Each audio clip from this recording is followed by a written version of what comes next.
So they upgraded me to a better cell, all in all considering. Seems that all the videos, all the confessions have started to pay off. It's like one video, 1 year less. Now this is the sixth one. Yeah, this is the sixth video. So the juicier the details, the more information I give them, the better my situation is. And the safer I am, of course, because they're never really letting me go. Because if I'm allowed to put one step on the streets, they are just going to rip me apart.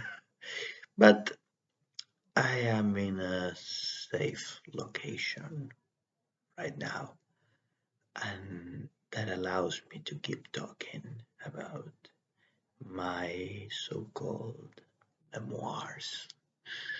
This is this series of videos are my memories, if so to say. Apparently they prefer it like that instead of me publishing a book.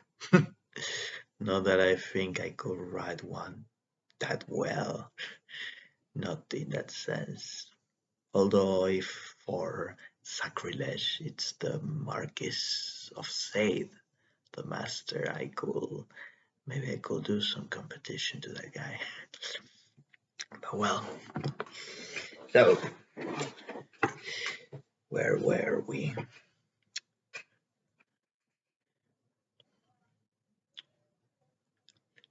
So by the summer of 2030, our team was already composed. Yes, we with our unit, it was, yes, we were the same group of six guys. As well, they already told you, there were different levels, and ours was the main strike unit of that location. And well, up to that point, the works were going quite fine. They were pretty fast operations. We simply entered the house, we took the person we needed to take, and we left like if nothing had ever happened. But there was this particular night in which everything went, well, wrong. It doesn't even really start to describe how bad things went that day. So, when you had this really bad feeling that something is gonna go terribly, terribly wrong. But how do you explain that to your superiors? Hey, I know you need me to get this person, but to be honest with you, everything feels like it's gonna be a pandemonium. Pandemonium. What the hell did I ever use that phrase? So, I couldn't explain my superiors why I had a bad feeling about that, but something smelled wrong. Something smelled truly wrong about that place.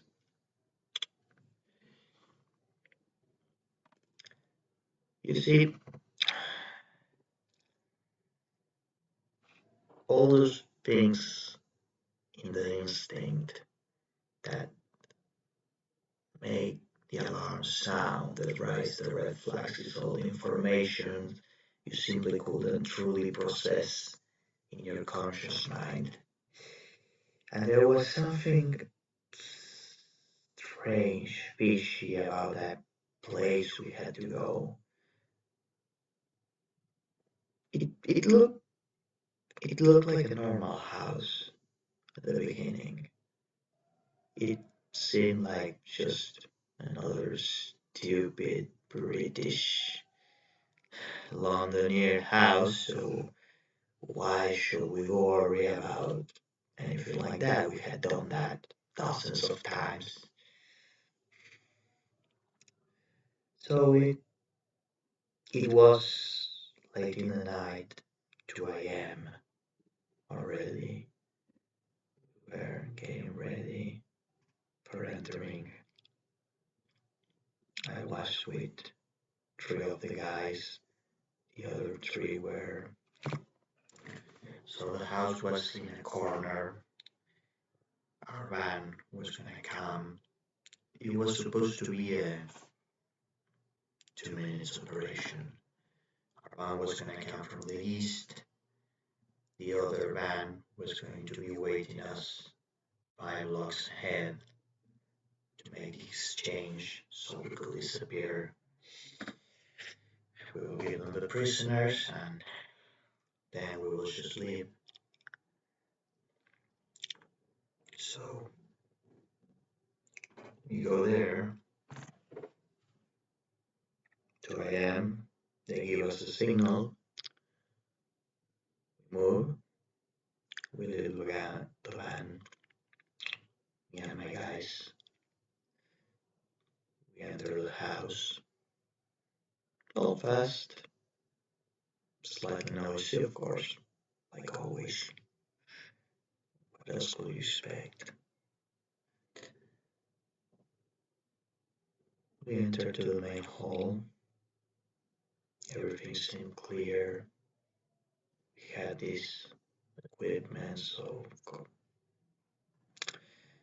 watching in the night, the dark. And then I took the stairs, went up the main floor.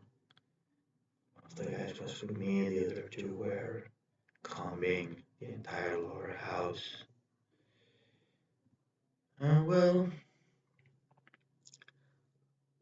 I turned to I turned in the corridor. We had the schematics of the house. We knew where everyone was supposed to be there. So yes, we were supposed to abduct the father of a family of three. Yeah, was the wife and the three children. Yeah, no pet. I was curious. That was something that surprised me. As a matter of fact, not have a pet. For a nice house that it was, no dogs, no cats, no foxes. Well, it was different. We had already been watching them, of course, keeping vigilance over them. So I am in the main corridor. I move towards the main room where the person was supposed to be. All of this was happening very fast, like seconds. Everything, all these operations were meant to be swift, blitzkrieg, blitzkrieg, basically. But I opened the door,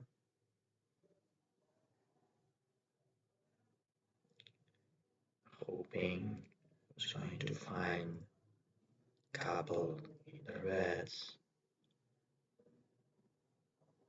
and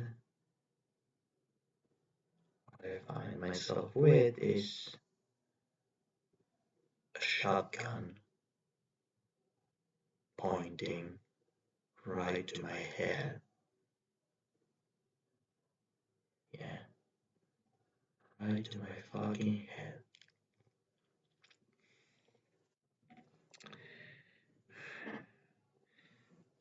We never really got to know how they knew we were coming. I mean, most of the people we were following, they could smell we were behind them, but there was this small line between we following them and we actually hunting them. And, well, for what it seems, they found out. Somehow, they found out we were going to strike. They knew when. They knew how we were going to strike.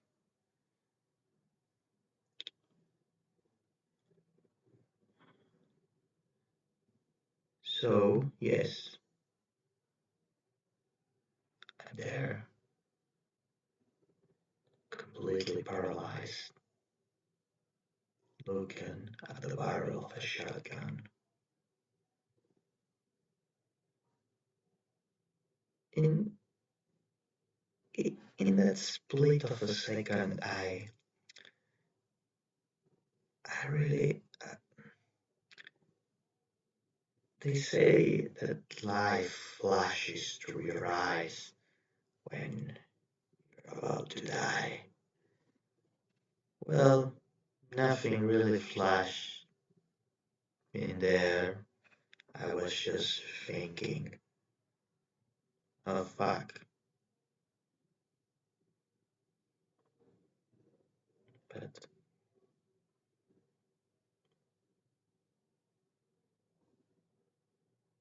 nothing else happened.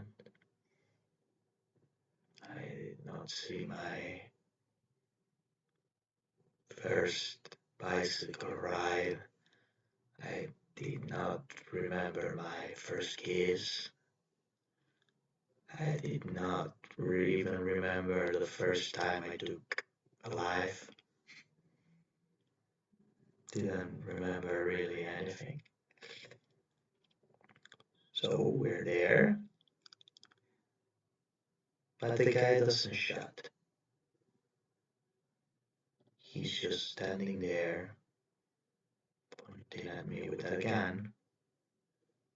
So, well, behind me I noticed, well, my partner was supposed to check the other side of the house. I noticed that later because I couldn't signal him, so but never mind. So I look at the eyes of this person pointing the gun at me. It's not the person we're looking for. It's not the guy we came from. It's the wife. She's pointed a shotgun at me.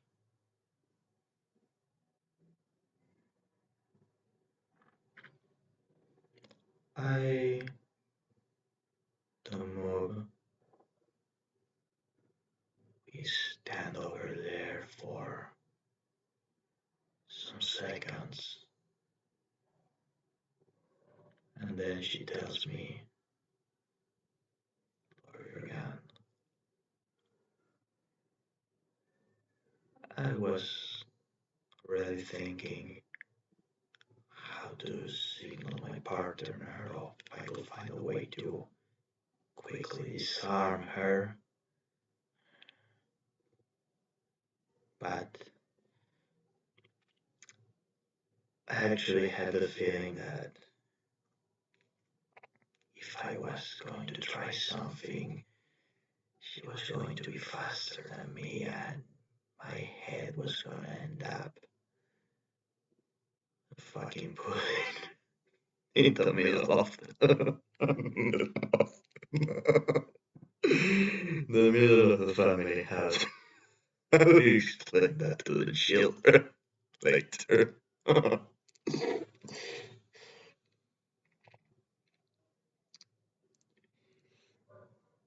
So I decide to obey her while thinking of a way to reach my communicator so I can tell the guys downstairs that we're in trouble. But she knew about that too, because there I pulled him after I left the gun in the floor. She looks at me and she says, "They're done for too, so don't try to call. You catch them already. You and all the other pieces of shit."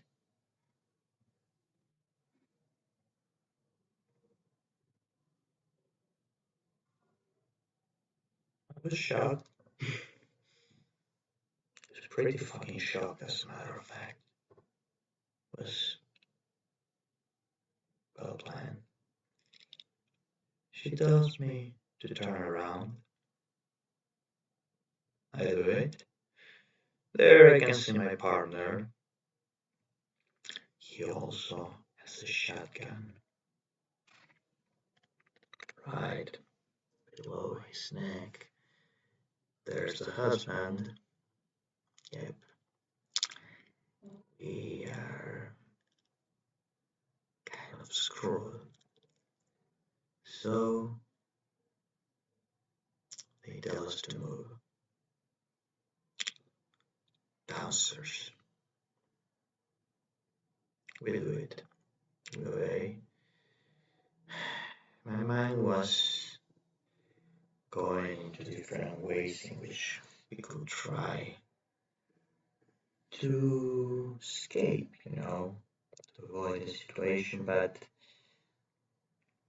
I had the feeling it's again, they were pretty well prepared for that, so for the moment we simply had to follow through, try to communicate.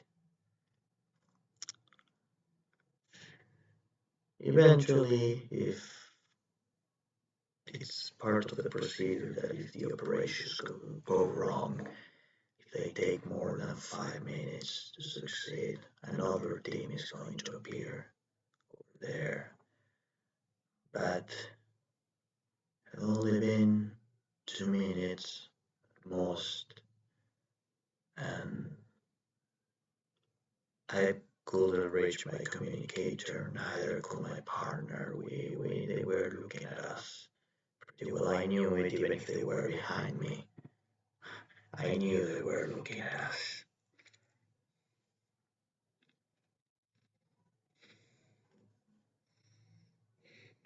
So we went downstairs, and there, as I imagined, my partners, also with shotguns in their bag.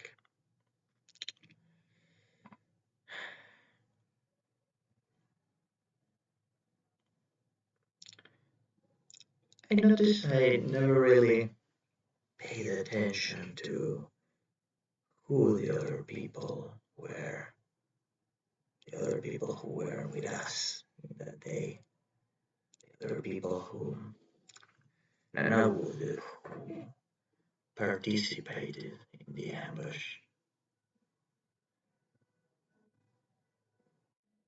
It's even today, I I cannot remember their faces.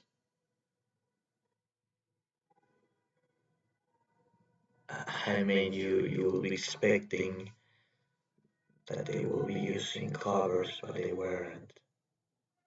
It's like they wanted us to know who they were. They wanted us to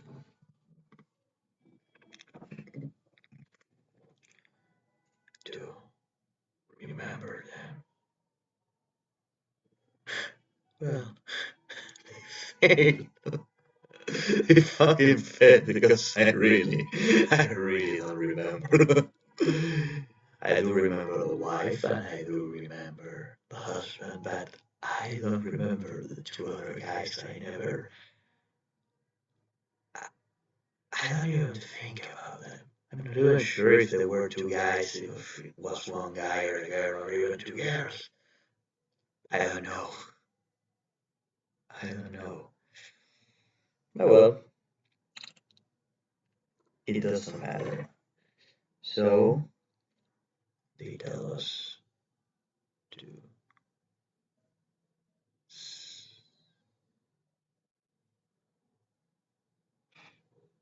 They put, they put us all in a line, always with the guns, like here. And they tell us to kneel.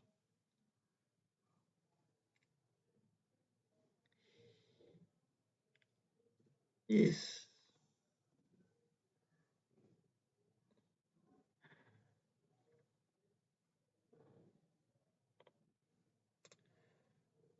That was the point in which we all knew what was going to happen. We all we all knew what they were going to do to us if it wasn't already obvious.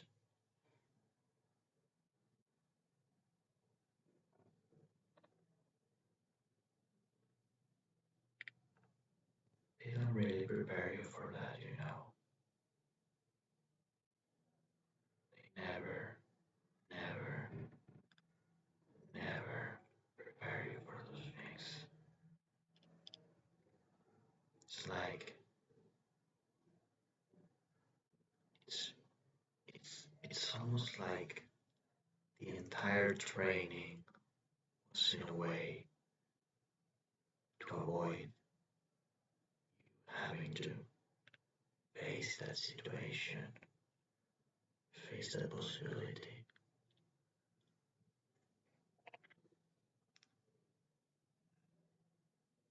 They called us death dealers later, but some even called us the Grim Reaper, but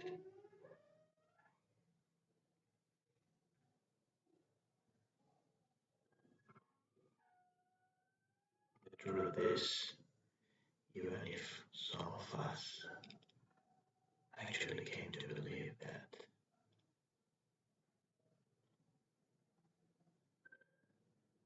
night we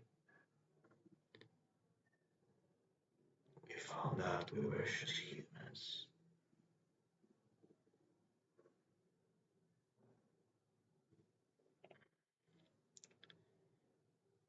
I knew what was going to happen. So I knew I had to do something as the team leader.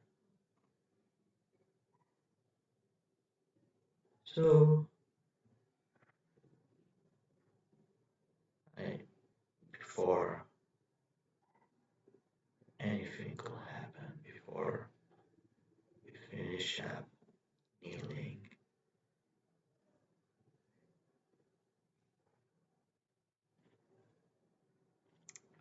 I jumped.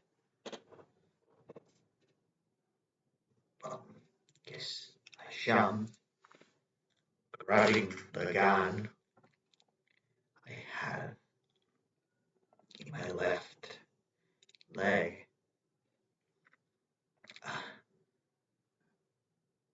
I turned around 180 and I shoot her. Yes, I shoot her in the face. But at the same time, she was fast. She was truly fast. She shoots me too. Luckily for me, not luckily, no, her aim wasn't that good. So the bullet hit me here and launched and pushed and propelled. I don't remember how far, but next I remember I'm in the floor. There is a chunk of my thoracic here. This part blown up. I can't even. Well, that was later. I got to see. Well, I'm, the memories got confusing over there. I'd never been shot before. Never been hurt like that. I guess the worst part of it wasn't the pain, wasn't even the fear, it was a shock, a surprise. I was surprised. Yeah, it was so fucking unexpected. So completely unexpected. Well, not the fact that she was going to shoot me, no, but that me laying my own blood.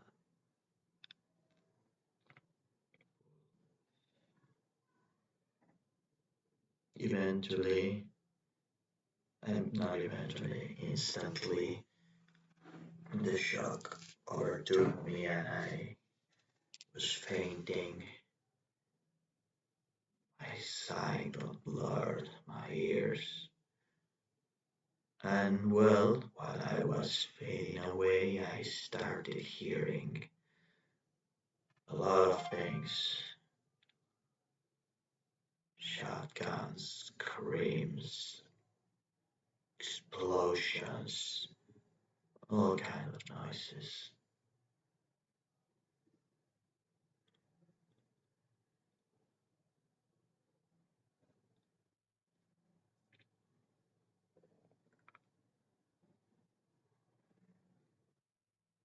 I woke up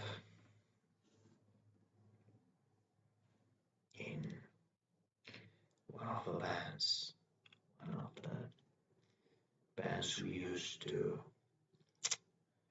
take people. There was, yeah, I woke up in there. They were patching me. They were trying to heal me. I even had one of the tubes connected to me. I had no idea what had happened. So, as dizzy and as messed up as I tried to ask. Well, it was more Giverish, shiverish, and everything. What happened?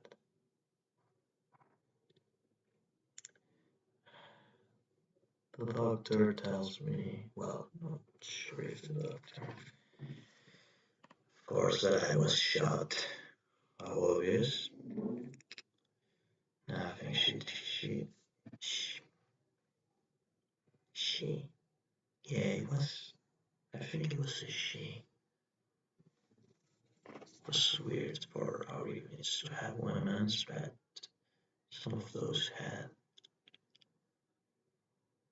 And she tells me, well, that he had been ambushed again, and that, well, it had been basically a massacre. One, two of the members of my team had been killed.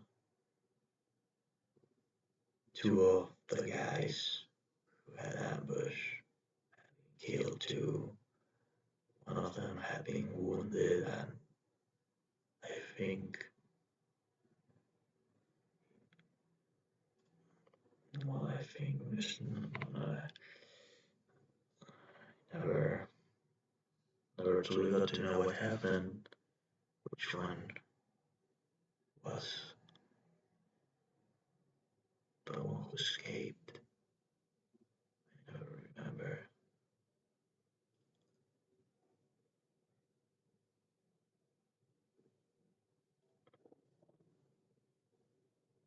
It was, yeah, it was the woman, the wife. She was the one who escaped. It was the husband. Those who died in there. Well, the wounded person. Well, as I said before, I never remember the face, and I never truly got to know who he was.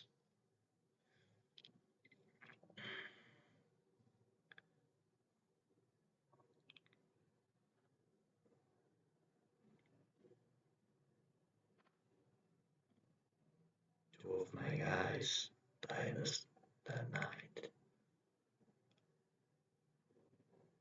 The other one, he got shot in the head, and well, while he survived, he never truly back to be himself again.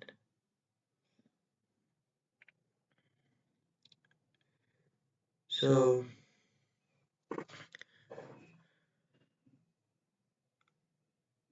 again, I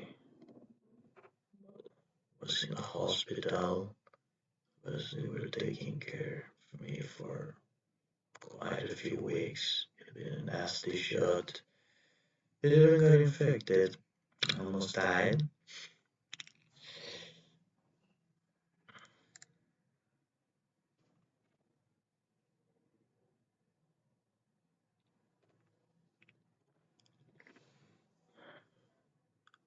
Of those kinds of operations, that was the last one I did.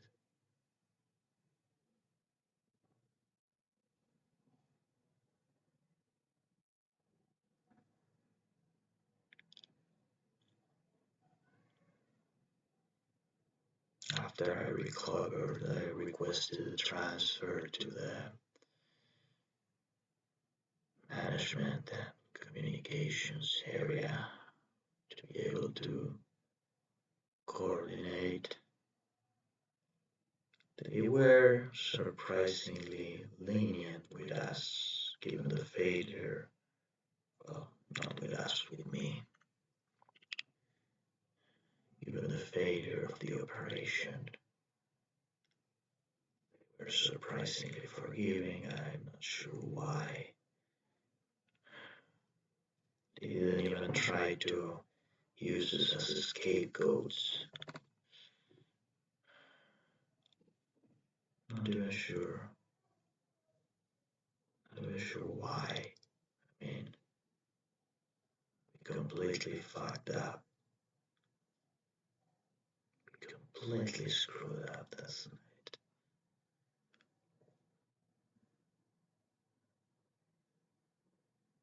I guess in a way, up till now, just try to forget, try not to think about what happened there, try not to acknowledge that I almost died, try to forget the pain of losing my guys.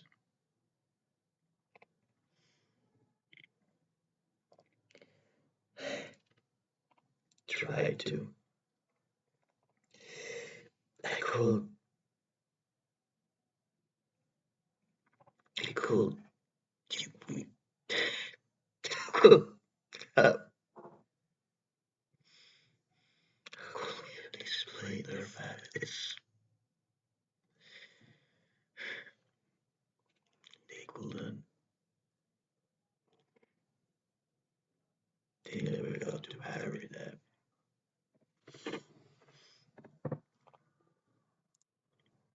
Because we weren't supposed to be doing that. No, we weren't.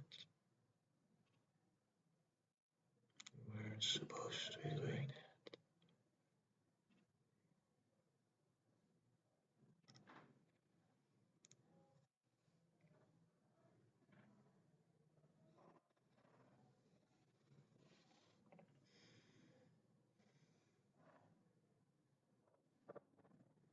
John,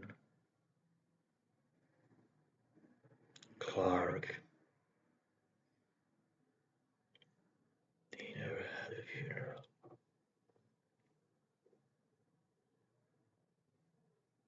Poor Jim. He's been a vegetable ever since.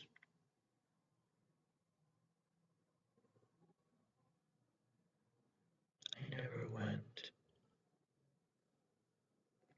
not even once,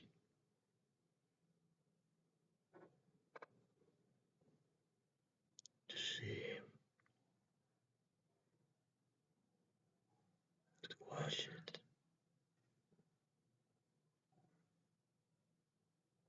He had known both of us for so long. I just escaped. I couldn't bear to face him.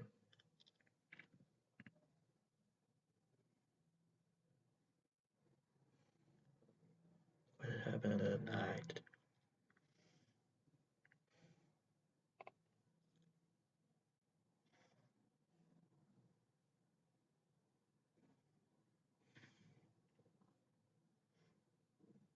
It was my fault.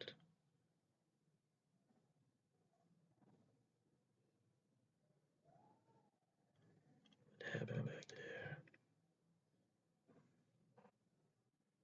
was because I failed.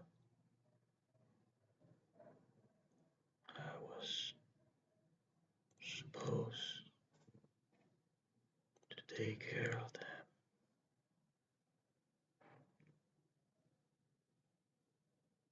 and I didn't.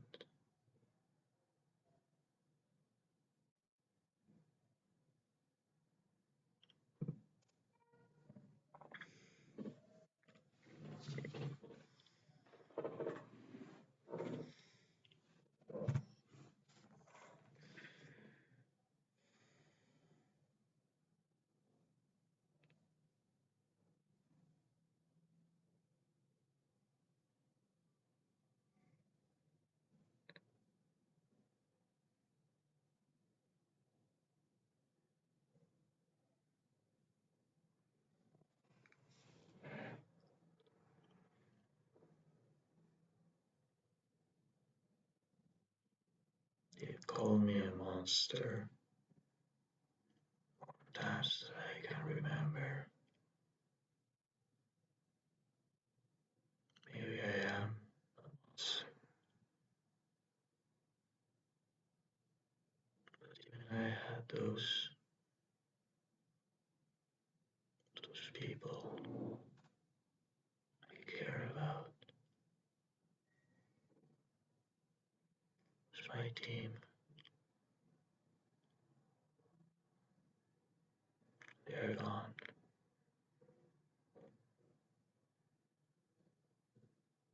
I'm here to bear the guilt